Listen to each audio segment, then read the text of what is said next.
Greetings, anybody who's going to be coming on watching this right now. We'll be starting in just a minute.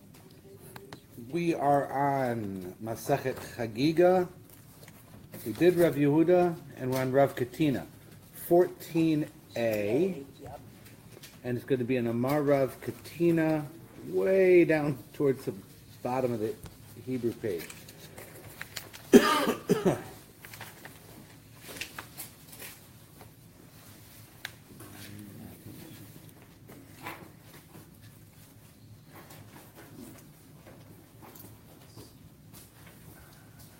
Amar Rav Katina. 1, 2, 3, 4, 5, 6, 7, 8, 9 lines from the bottom of the Hebrew page on Yud Dalet Aleph, 14a.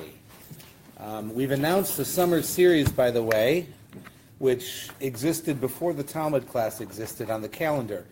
And every summer I try and teach a multi-week course during the daytime that's in the Lunch and Learn, and sometimes it's a big thing and sometimes it's just me teaching. This year we're slated for just me teaching, but we've come up with the brilliant idea that it should be Talmud class, which will be a continuation of this class, because actually the topic lines up nicely, depending on how fast we go here, because the pages that we get to very soon have to do with Elisha ben Abuya, who is the famous heretic in Talmudic circles.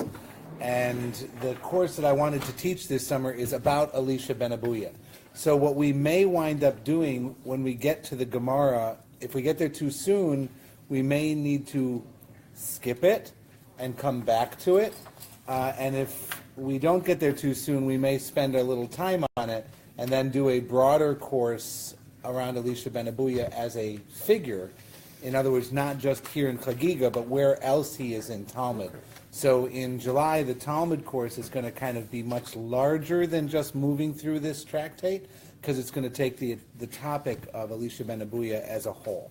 So it should be exciting. And that starts I believe it's 3 weeks starting the second week of July. But it will be Mondays at noon. Same bat time, same bat channel. Rabbi? Yes, Marshall. We're going to be working where? I'm going to let you know where we are as soon as I find it. Okay. We're on 14a. The translation you have, Marshall, if you look up at me, please. This is the Sansino. And every page has on the top in the English, it'll say 12a, 13a, 13b, something like that. There will be multiple pages with the same number. So you want to go to page 14a, you want to go to the last 14a you can find. If you see a 14b, you've gone one too far. Right? Because we're on the bottom, we're at the end of 14a. Could just leave it open wherever we stop, that's where it stays. The first words on the page are of the king. Right. On the top left, it's a 14a that has the words of the king. I can't find it. Okay? There's more than one 14a. I don't Keep- have 14. You have the wrong papers. You have from a different Talmud class. My Talmud material here. This one's already. Oh, you got it? Okay. 14a, and we're going to be at Rav Katina. So, what happened last time is we got a little distracted by the key when Rav Dimi came. This idea that the Mishnah and all of the Baraitot were imported from the land of Israel to the land of Bavel, where most of the Jews were living in the 4th, 5th, 6th, 7th, 8th century. This is the center of Jewish civilization. That's the civilization that creates Talmud. They're working from source material that comes from the land of Israel, and that material, of course, got there somehow. And the way it got there was it came from the West, in the hands of people like Ula or Dimi and others, who are important sources of new information, and they often interject complexity to the conversation, and the complexity is in the form of alternate teachings, alternate texts from the time of the Mishnah that aren't in the Mishnah. Ula brings the Mishnah. First generation, year 220 or whatever it is, right around there, they've got the whole Mishnah. So the Mishnah is never imported after that. But the Baraito, that's another issue. When is it canonized? the Mishnah canon? 200. 200, right. Yeah, by the year 210, we know that Ula has carried the whole Mishnah as we have it to Bavel. So by the year 200, the work of the Mishnah is done. All right, and as near as we can tell, it is more or less as we have it. We don't, the problem is we don't have a 3rd century manuscript of Mishnah. What we have is we have a lot of fragments of Talmud manuscripts that go back a long ways, but really not 4th century. We get manuscripts 6th, 7th, 8th, 9th, 10th century. In fragmentary forms, like, a particular place in Algeria might have been studying a particular tractate, and so their Geniza has that tractate in it. The Cairo Geniza is the treasure trove of North Africa and the Middle East as far as manuscripts and fragments of manuscripts that got put into the attic of the synagogue in Cairo and stored there, and they gradually fell apart or had already fallen apart with age.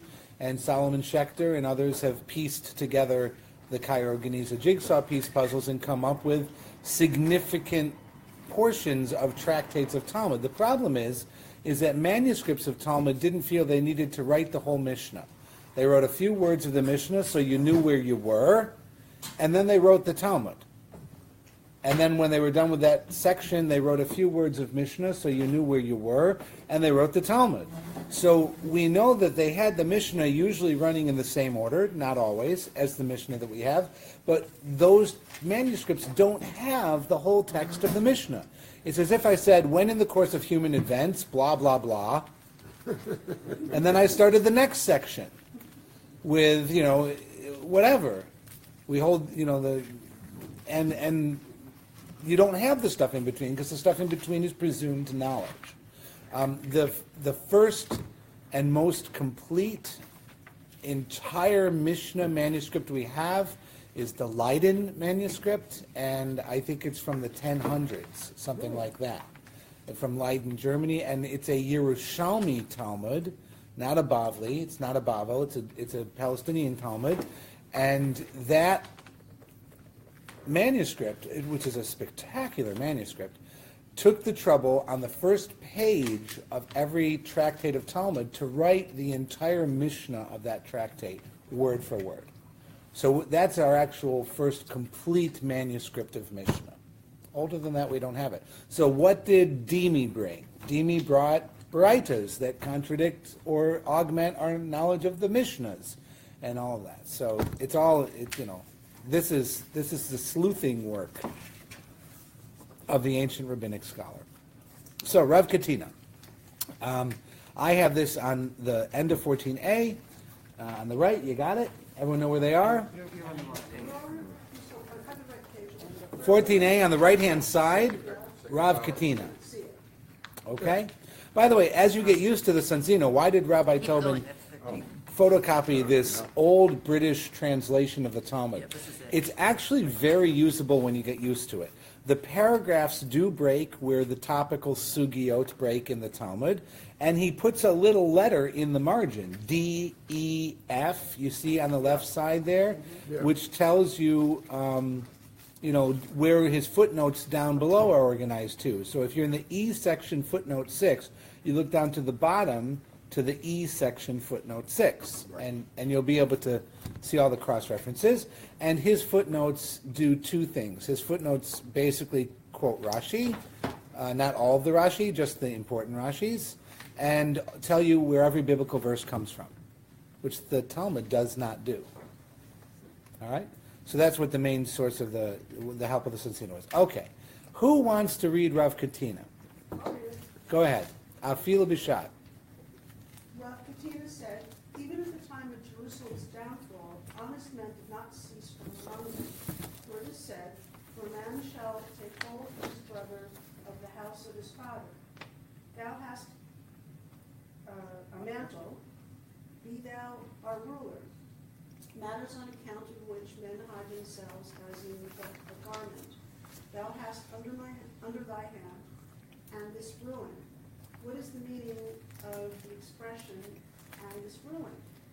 Matters which people do not grasp unless they stumble over them are under thy hand. In that day shall he take an oath, saying, I am not a healer, for in my house is neither bread nor a mantle. You shall not make me ruler of the people. Shall he take, expresses an oath, I am not a leader. I was not of those who are bound to this I schoolhouse. think he skips the line. You skipped a line, yeah. Says, shall he You shall not take the name of take, the Lord. expresses an oath, word is said, right? I am not a leader. I was not of those who are bound to the schoolhouse. For in my house is neither bread nor mantle, for I possess no knowledge of Bible or Mishnah or Gemara. Stop. Full stop. Okay? All right, so Rav Katina is a little tricky. The first reason Rav Katina is tricky is because he makes a statement. The statement is, Afil b'shat ki shlona shel Yerushalayim, lo pasku mehem ba'alei amana, shne'emar ki yit pos ish v'achiv beit aviv lomar, simla lechol katsin tihei lanu. So he brings two verses, two quotes to prove that from the time of the destruction of the first temple, even in such dire circumstance, trustworthy men did not cease to exist. Okay, why do we care? As we go on, we'll see what's interesting about this and why this is showing up here. But the other thing is that the Gemara is going to start to deal with him without showing how his verses make his point. His verse does not seem to make his point. The verse doesn't talk about people of truth at all. It says, when a man will grab hold of his brother of the house of his father, and it says, you have a garment, be a chief for us. Right? So how does that prove that in the hour of Jerusalem's downfall, trustworthy people didn't stop to exist? I don't know. Right? Only the Gemara can make sense of this claim. Right? Which is why we have it. So we're going to go a little ways, and then we're going to see down below what Rav Katina's point is. Okay, so we have a couple of different translations. So you have the Hamach Shelah Hazot, which could be translated as, and this stumbling block, but you have translated as what? This ruin. This ruin. So Lichshol, Kishul, is destruction. But a michshol is a stumbling block, like al tasim michshol lifnei iver. You shall not place a stumbling block before the blind, right? So you already have a possibility that is this word, a machshelah, does it mean destruction, which is the only way for Rav Katina to be using it, or does it mean a stumbling block, right? And that pun, that ambivalence is going to be present here. All right. So, my hamachshelah zot. So what is a machshelah? What is this machshelah? Devarim she'ein b'nei adam omdim aleihem ela im kein nichshal behem. Matters that people don't fully understand unless they stumble on them. Okay? Yeshnan tachat yadecha. These are in your possession. These are the things that you presumably can grasp. Yisa b'yom hahu lemor. He shall raise up on that day, saying, Lo eye chovesh, I will not be and what do you have it translated? Healer. A what? Healer. A healer, a chovesh, and I have a ruler, a chovesh. What is a mantle? A mantle is a garment, like a robe. Uh-huh. All right? Uve'veti ein lechem ve'ein simla. And in my house there will be no bread and no garment. So this is Isaiah talking about a time when there is or is not a ruler over us, when there is or is not justice, when I do and do not have the basic things I need to survive and live, like a mantle, like bread, right? Lo tasimuni kitzin am, do not install me as a chief of the people. And that's the end of the verse. Okay?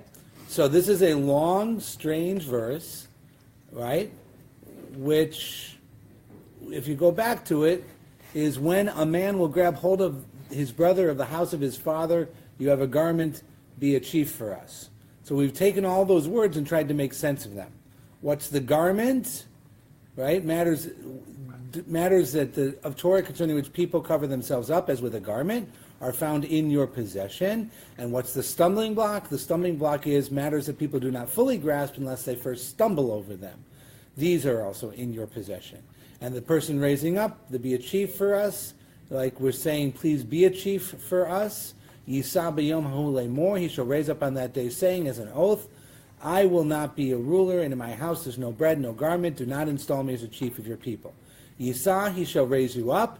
Ein Yisa ela l'shon shavua. And if he's talking about a Yisa, raising up his voice with that verb, it can only mean that he's taking an oath. It's a formal way, it's like saying he's going to pledge or raise his hand in solemn fashion. That's what the verb is indicating to the Gemara here. There is no Yisa, and Ein Yisa ela l'shon shavua. And if it is an oath, it is of course an oath that you are swearing the truth. Okay, hang on. So what have we got out of the verse? Out of the verse we've got the concept of having leaders, the concept of the verse referring metaphorically to matters in Torah that you need help grasping, that's the garment, and that you might stumble over, which is also the cause of destruction. But in that time you have people saying that he would raise up his voice in solemn oath, indicating that even then the leaders who don't even want to be installed as the rulers in the time of destruction are men of truth and men of ethics. I don't understand matters which people do not grasp unless they stumble over them. Uh-huh. What does that mean? Well, how do you stumble over an issue? we do it all the time in this class. Well, Right? that's because we're hesitant. We stumble over the things, we trip on them, we fumble around with them before we get them right. We don't grasp them without Oh, I see. So it's bumbling explaining. them. It's explaining. We would use bumble, like I'm bumbling the topic, or I'm stumbling and bumbling and grasping and struggling, and eventually we'll get it so that we get it. Right, that kind of a concept. Okay, All right? so question. Yep. So this is, Rav Katina is talking about what Isaiah said? He's using it as a proof text. Yeah, yes, the Gemara is analyzing Rav Katina's teaching, which we don't really understand yet. And what the Gemara did is it took Rav Katina's proof text and broke it apart and tried to understand it metaphorically. What happened before this in the Gemara last week was we heard all the bad things that Isaiah said happened as curses to all the good people in Israel.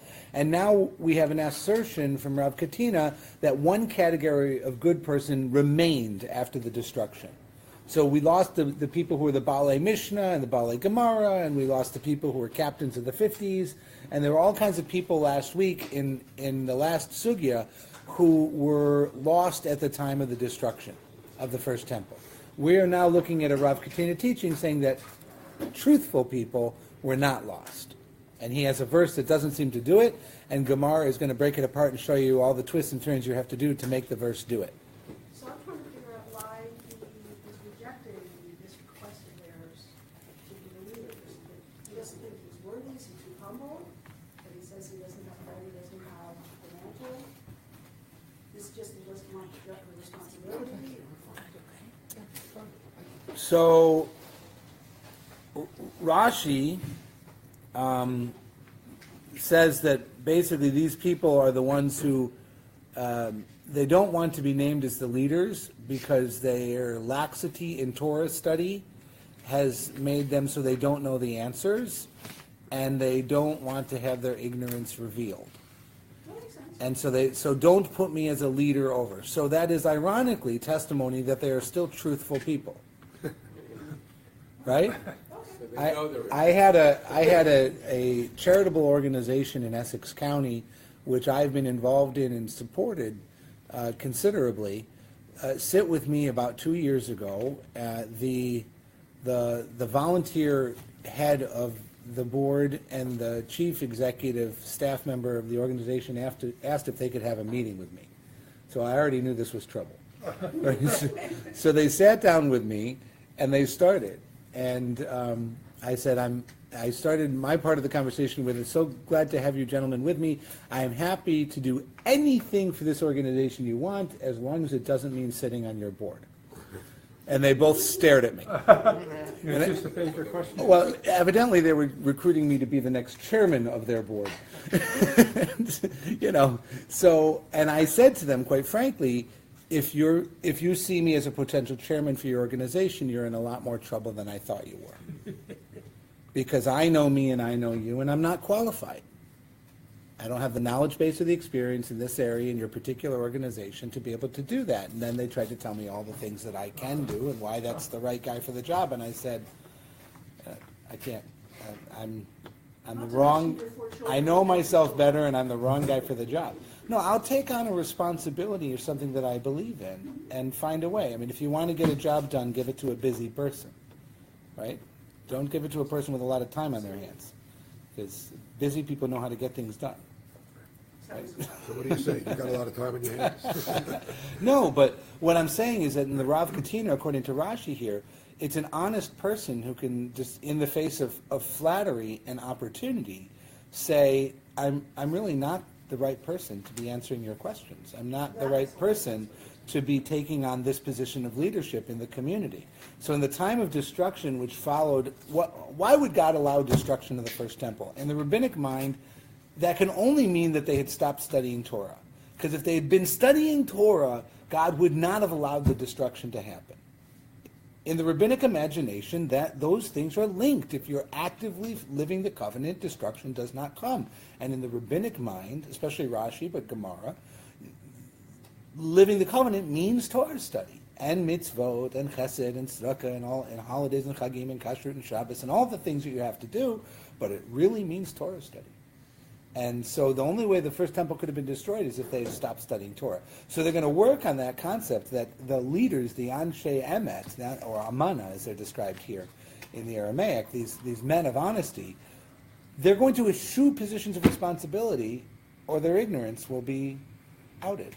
I don't understand why Rav Katina needs a proof text here. He's coming with a piece of the it's a brisa, right? Nope, Amar Rav Katina. I'm not sure that it's a Baraita. I think this is just an Amora talk. We had a Baraita before, which was about Maaseh B'Rabban Yochanan ben Zakkai, which went on and had within it Rabbi Yochanan ben Zakkai, and it had Elazar ben Arach, and it had the long thing about Isaiah and all of the plagues and curses that came down upon the people of Israel. In response to which, an Amora, Rav Katina says that in the hour of Jerusalem's downfall, people of truth did not cease from existing, and he brings a proof text for that. But he's not part of the Baraita. Oh, I thought he was. He's an Amora, generationally after them, lower level of authority, who's teaching something about what the Baraita was talking about. Got it. Okay? Right? So, yes. How is it possible that when the temple was in Jerusalem that people stopped studying Torah? I mean, there must have been yeshivas and... Probably not. In the time that the temple was the first temple was running in Jerusalem, there certainly were no yeshivas in that sense. The yeshiva is a later development in Jewish history. That wasn't existing. Okay, so you're reading Midrash back into the first temple, which is fine, but it's not necessarily historical truth.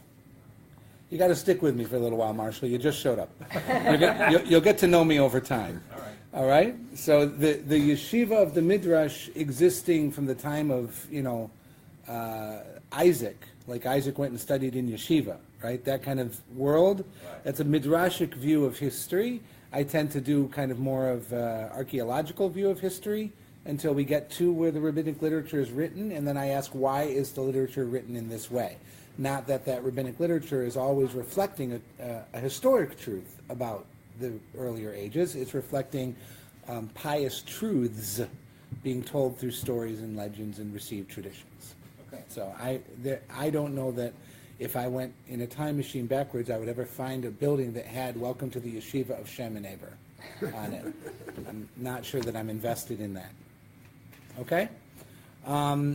But on the other hand, if there were yeshivot and they were functioning well, now how are you going to explain the destruction of the first temple? Right. Right? So if they were faithful to Torah, then why would God let it happen? So obviously they weren't faithful to Torah. In the rabbinic understanding, this entire theology gets busted in World War II. Right. So, I mean, we have to be very careful when we throw out the rabbinic theology and say, it's understood, beyond a shadow of a doubt that the only way destruction could have come is because they stopped studying Torah. And you blame the victim for the crime of humanity against them. So we can't do that after World War II. We can't blame the victims for the crimes of humanity against them. We can't say that World War II happened because our people weren't studying enough Torah. That would be a desecration of their names. Right. So once that has happened, it's hard to go back and to do anything other than to say, you know what, for the Gemara, it's understood that they must have stopped studying Torah. That's going to be the flow of the argument in the Gemara. For us to understand it, we need to take it on their terms. Fair? Yeah. Okay. Let's get back in here, because in the middle it doesn't make any sense, and then it clears up, and then it goes away. And we want that to happen. Okay, because this is a little messy. Okay, so this whole thing, they're breaking apart the words like garment and machshelah and yisa, and they're using those as code language. Okay, yisa is code language of an oath, which means truth. Okay, I will not be a ruler, I will not be a chovesh, means lo hayiti mechovshe beit hamidrash. And you have it as a healer. I will not be accounted among those that were sequestered in the house of study, is this translation. And there's an argument over what it is. What's your translation? I will not be... I'm not sure where you are. Yeah, neither am I. I am not a healer at all. Yeah, and the next sentence? But it's so. Behold, Rabbah said, Jerusalem was not destroyed Oh, until so honest men ceased. So the Sonsino just smoothed over the problem of so many words that don't seem to fit together. All right, he could have answered that he had learned but had forgotten. So you could say, why would he refuse that position? He could have said, I learned but I forgot, as opposed to I didn't learn. Yeah, that's it. Right? Okay, fine. He could have answered, I learned but I'd forgotten. When does it say I am not a healer? It must mean I'm not a healer at all. So here it says, Lo ehyeh chovesh, I will not be a ruler. I was not accustomed to be among those that were sequestered in the house of study. Mechovshe beit hamidrash. Okay? What is for in my house is neither bread nor a mantle? The mantle I understand, but what does the bread stand for? Well, bread is usually Torah, right? It's an she'ein biyadi lo mikra velo mishnah velo gemara. The interpretation of the Gemara in the next sentence is that I have not in my hand either mikra, which is Torah, or mishnah, which is Mishnah, or Gemara, which is Gemara. So I'm not qualified to be your chief. So he's interpreting uveveti ein lechem ve'ein simla. I have no bread and no clothing. That means I have no bread is Torah, Mikra, and clothing is Mishnah and Gemara. Or you might say bread is Torah and Mishnah, and Gemara is the clothing. I don't know how high you want to be ranking Mishnah in that trio, because we've got 2 things in the Hebrew verse and 3 things in the explanation. So Mishnah is either as holy as Torah or part of the garb. And the I that this refers to is Isaiah? Isaiah's, yeah, I mean, they're pretty far from Isaiah, but they're quoting Isaiah. They're talking about themselves in some ways, and being in their own position, and being a leader over the people, and being an honest person, and valuing Torah study, and not forgetting your Torah knowledge. And they're using this historical interpretation as a way to affirm their own process, values, and activity. Right. That's what, this would be a very affirming teaching in a yeshiva that is functioning, right? Why doesn't he want to be the leader? Because he doesn't have Torah knowledge. So he doesn't do How can he be a rabbi? It says Rabbi Katina. No, Rav Katina is saying those people at the time of the destruction. And there was among the leaders of those people, trustworthy, truthful people, who are the people that Isaiah says refused to become the leaders at that time. Why would they refuse to become the leaders? Because they didn't have Torah knowledge, and they were honest about that. And, well, it would have looked embarrassing to them if they admitted that they didn't know Torah and they're supposed to be a leader. How can you not know Torah? What about Judah Maccabee? What about Judah Maccabee? You told he was not. We don't have Judah Maccabee quoting Torah. It's an interesting question, but remember, Rabbi. but the book of Maccabees is not in our Tanakh. We don't have to worry about him knowing Torah. Judah Maccabee is just a guy. Didn't make the cut. As far as the rabbis are concerned, he's just a guy. So he's not a prophet. There's no claim to prophecy. There's no, in the book of Maccabees, there's no miracle in the temple. There's no flask of oil for 8 days and all that stuff. Doesn't happen in the book of Maccabees. So there's no claim in Maccabees themselves to have prophecy or to have miracle. So, and they never quote Torah. And yet they led a rebellion. They led a rebellion. It was a successful rebellion. Military activity, faithfulness to the religion, good people. He's not just a guy. He's a great guy. Right? But he's not in the category of prophet. He's not in the category of rabbi. Look, the rabbis didn't embrace Hanukkah until Talmud. Hanukkah's not in the Mishnah. The Hasmonean kingdom had a couple times where they weren't so good to the rabbis. That's an understatement. There was at least one slaughter.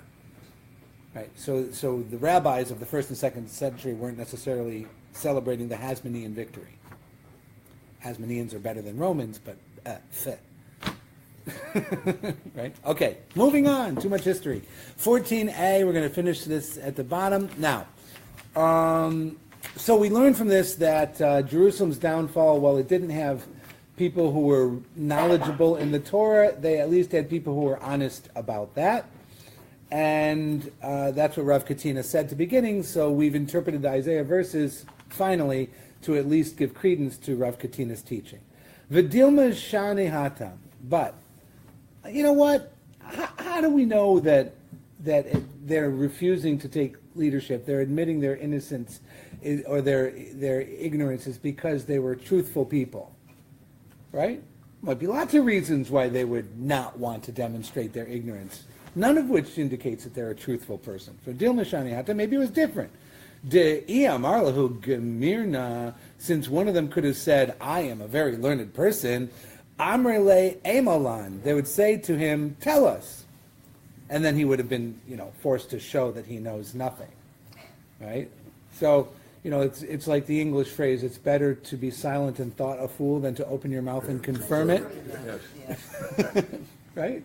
So maybe they weren't being honest. Maybe they were still trying to play along as if they were a learned person. And maybe they were playing along that they were just modest or not ambitious and wanted to still be treated as if they were a learned person.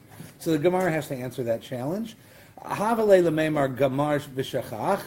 He would not have indicated that he was a learned person. If he was a nudnik, if he was a liar, he would have said, I learned it, but I forgot this halacha. This one halacha you happen to ask me is a halacha that I don't remember. My lo yechavash. So what does he mean? I'm not accustomed to rule over, which for the Gemara seemed to be in the Beit HaMidrash. Lo yechovesh klal. I'm not accustomed to do that at all. So this person is proven to be honest because of a principle that's not being named here. It's a principle called migo. A liar is presumed to make his best argument, right? A liar who's trying to get away with something is presumed to stand in front of you and give their best lie. Anybody who stands in front of you and makes a weak argument to his own detriment, when he had a better argument he could have made, is presumed to be telling the truth. Everyone follow the logic? If somebody in front of me makes a weak argument, and there's obviously a better argument they could have made, they could have said something else that would have made them look better, then they're presumed to be telling the truth. Sorry, it's not registered. I had 3 mistresses. I could have said I only had 1. But I said I had 3. And from that, why do we presume that? And I presume, if somebody admits to 3 mistresses, you're going to, mistresses, you're telling the truth. Or whatever, I stole, you know what, I embezzled, I embezzled. You're being accused of embezzlement. They've caught you. They've got you on tape stealing out of the drawer. And when they ask you, you say, I did it 5 times. And you could have just said once or I twice. could have said once.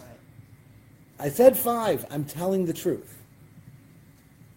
Right? Or I have a radio. It's my radio. Somebody else says it's their radio. Right? And they say, I took it from them. And I say, I didn't take it from him. I took it from his brother. Right? You could have just said I could have just said it's mine. But I said I got it. No, I took it from his brother. I never stole from him. I stole from his brother. I've got a better lie. So what you're saying is that I don't know if you're saying the person is honest or the person is stupid. We're saying the person is honest. The flow here is they could say, look, maybe he eschewed responsibility, not because he's an honest man admitting his ignorance, but he wanted to maintain the false pretense that he was learned, right?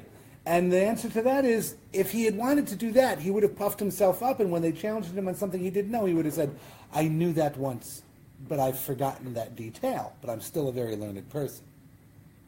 Right? Nobody was willing to do that.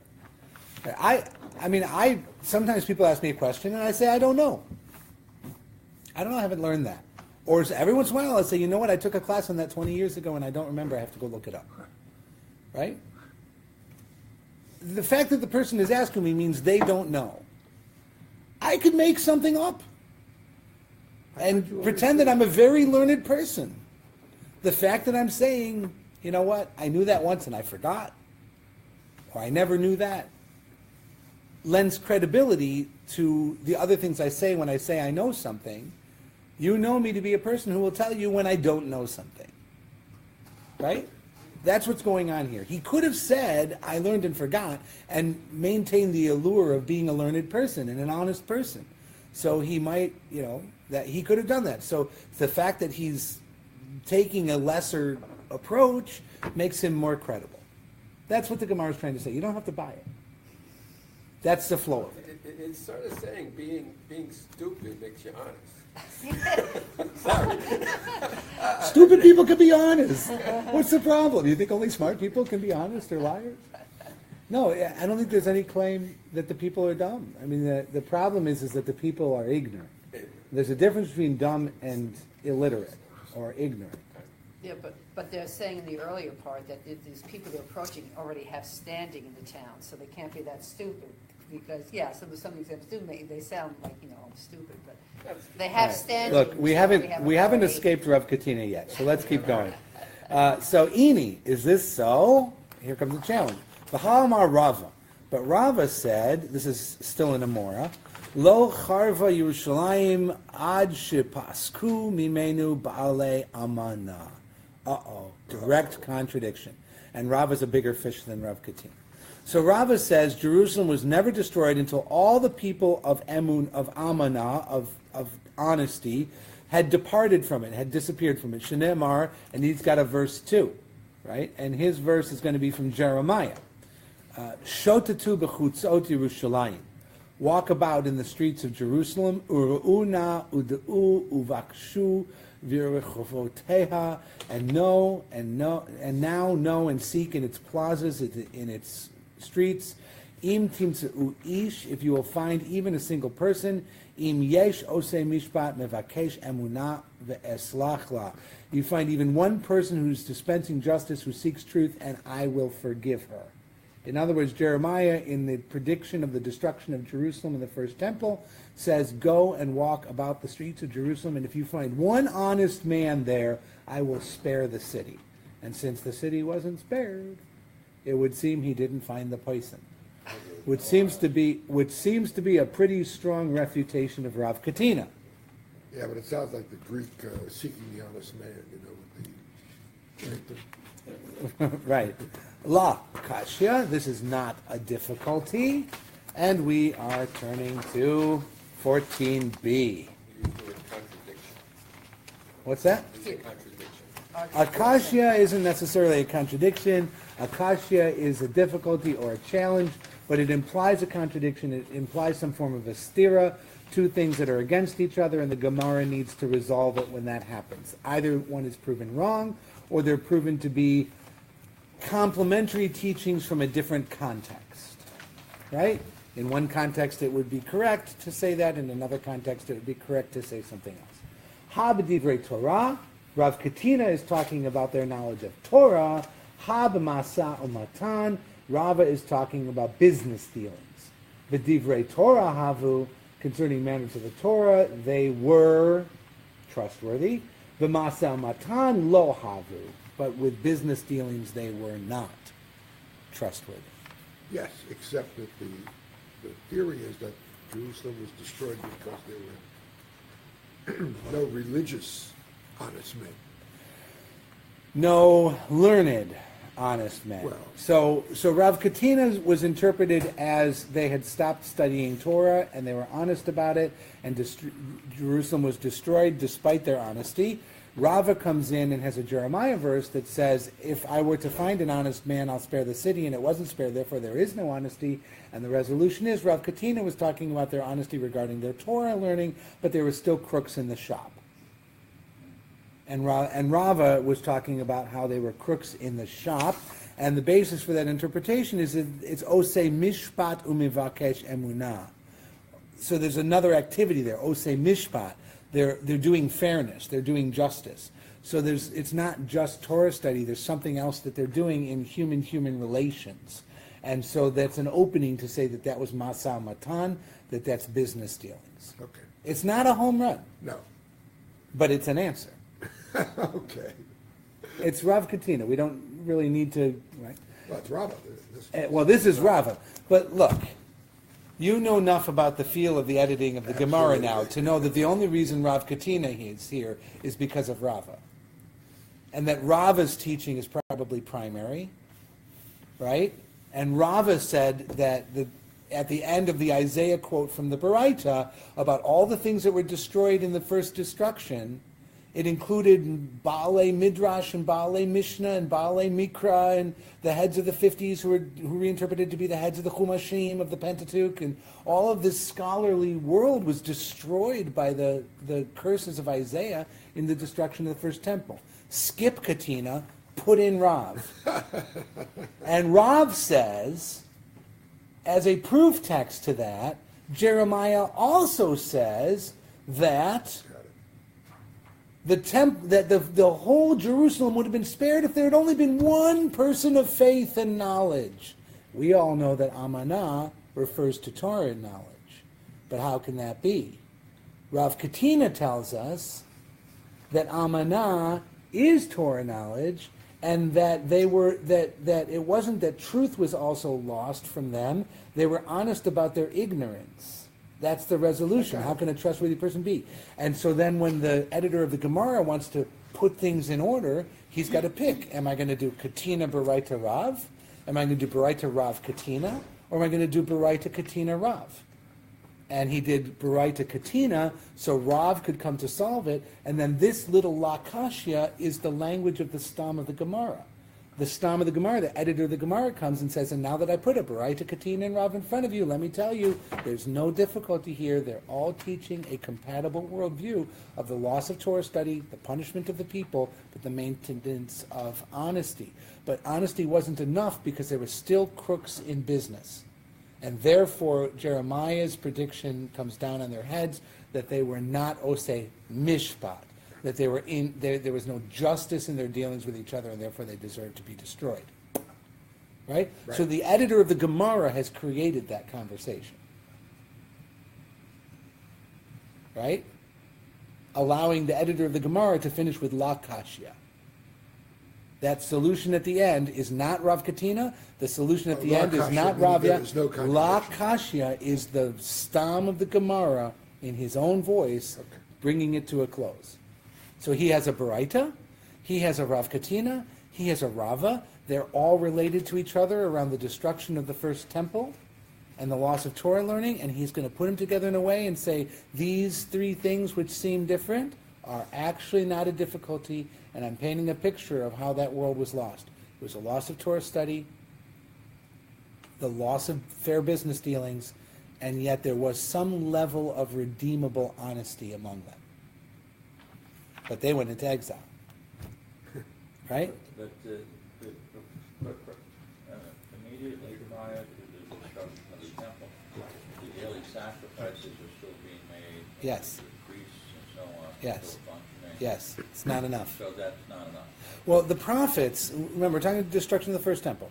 The prophets are very clear that they eviscerate the first temple priesthood for bringing the lame and the damaged, and by skimming off the money of the temple, et cetera, et cetera, et cetera. I mean, the priesthood is excoriated by the prophets prior to the destruction of the first temple for being corrupt and greedy and not offering the best on God's altar, etc.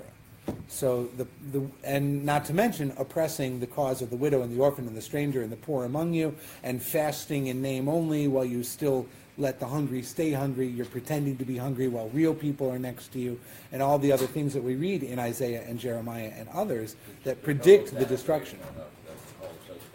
The system is corrupt, and therefore the destruction comes. So the fact that they are offering sacrifices is not enough. The temple is not enough. It's amazing them to think that they were doing it for 400 years or 500 years, and that it lasted that long. I mean, I look at our country, it's only a few hundred. That's a whole different thing. So I think after a few hundred. I will warn look at 400, I will warn you that the Ottoman Empire also lasted 500 years, and it came down in about 2 years, never to be seen again. So, the lasting of things is miraculous, Yeah. but the destruction of things can come in a heartbeat. Isn't it like Sodom and Gomorrah? How is this like Sodom and Gomorrah? Go ahead. Where the cities were so corrupt that God said he's going to destroy everybody. Right. And then, what's his name? Avram. Abraham. What's his name? Yeah. Abe. Honestly. Thank God. Yes. If there's only 10 people, 50 Perfect. or whatever. Yes. And it's the same thing here. If there was only one person Right. who was justified. Jeremiah is an even better example of what Avraham Avinu does to argue on behalf of Sodom and Gomorrah, where he says, if I get, what if there's 50 people, what if there's 40 people, what if there's 20 people, what if there's 10? Hashafot ha'aretz, aren't you God, the judge of the earth? Don't you have mercy with judgment? And God says, for the sake of the 10, I would spare them, but destroys the city, and thereby we learn there aren't 10. Jeremiah says, for one. For one. And he doesn't have Avraham saying it. He doesn't have Jeremiah saying it. He has God saying it. God says to the prophet, you want to spare the city? Go find one person worth saving. And it wasn't one person. Evidently not. The city got destroyed. So Right? it's comparable, isn't it? Yeah. So Yes. that- so It's a more extreme version. Because it's down to one person, not 10. And it's God making the challenge to us rather than us making the challenge to But God. for the same reason, though. Same reason. That's the. Same reason. Because One it righteous wasn't- person it wasn't amidst the stuff in corruption. Torah, but it was the immorality towards the man to man. Right. And that, I think, And it's also more difficult a case for us to hear because Sodom and Gomorrah was them, and this is us.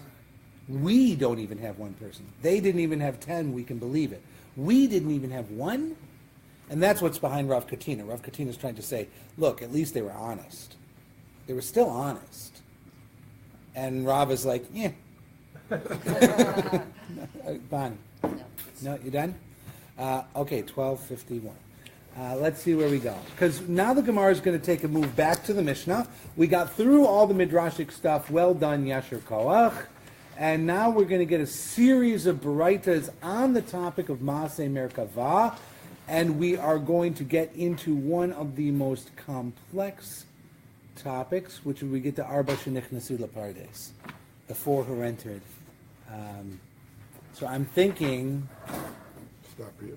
I don't think I can get into it in the 7 minutes we have. I'm not going to get through the Baraita.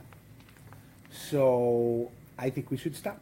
Okay. I think we should call class early today and just know that 14b, we're going to start at the top, and it's Maaseh Merkavah all the time.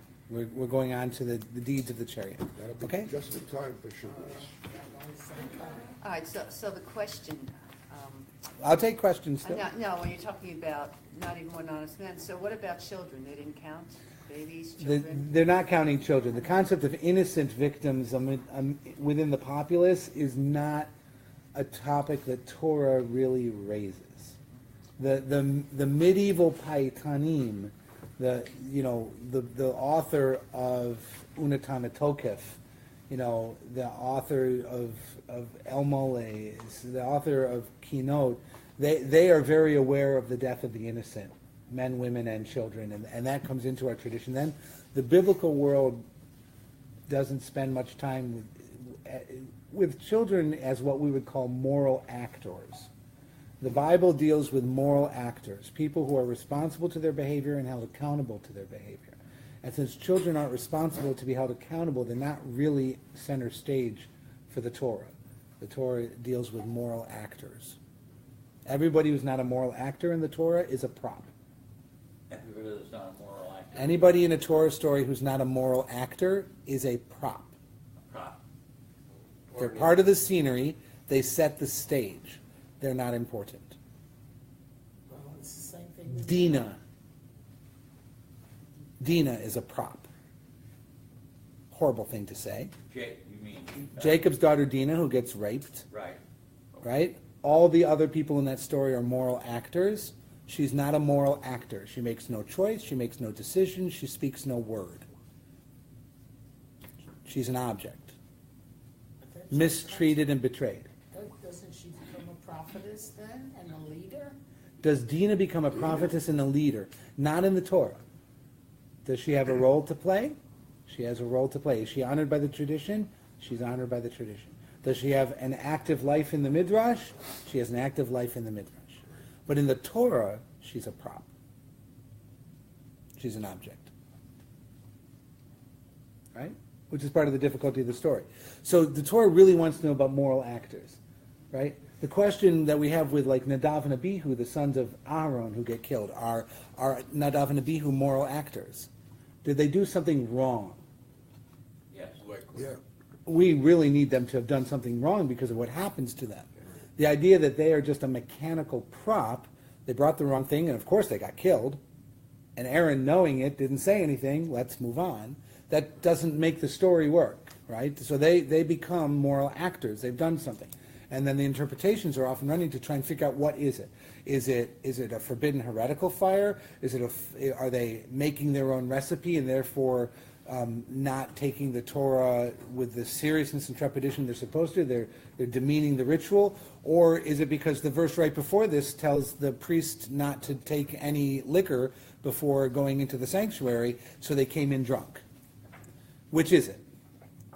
It could be all of it. Right, they were drunk, chutzpahdik heretics. Well, they got what was coming to them. I put them all in. Right, so the rabbinic interpretations are going to run in all those different ways to try and find out how their moral action resulted in this outcome.